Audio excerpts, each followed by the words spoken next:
ಹಸಿದಾಗ ಅನ್ನ ದಣಿದಾಗ ನೀರು ಕೊಡದಿದ್ದ ಮೇಲೆ ಏನ್ ಚಂದವೋ ಏನ್ ಚಂದವೋ. ಮನಸ್ಸಿದ್ದು ಪ್ರೀತಿ ಕೈಯಿದ್ದು ದಾನ ಕೊಡದಿದ್ದ ಮೇಲೆ ಏನ್ ಚಂದವೋ ಏನ್ ಚಂದವೋ.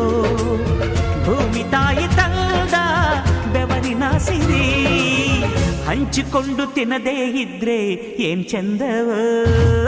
ಹಸಿದಾಗ ಅನ್ನ ದಣಿದಾಗ ನೀರು ಕೊಡದಿದ್ದ ಮೇಲೆ ಏನ್ ಚಂದವೋ ಏನ್ ಚಂದವೋ. ಭೂಮಿ ತಾಯಿ ತಂದ ಬೆವರಿನ ಸಿರಿ ಹಂಚಿಕೊಂಡು ತಿನ್ನದೇ ಇದ್ರೆ ಏನ್ ಚಂದವೋ. ಹಸಿದಾಗ ಅನ್ನ ದಣಿದಾಗ ನೀರು ಕೊಡದಿದ್ದ ಮೇಲೆ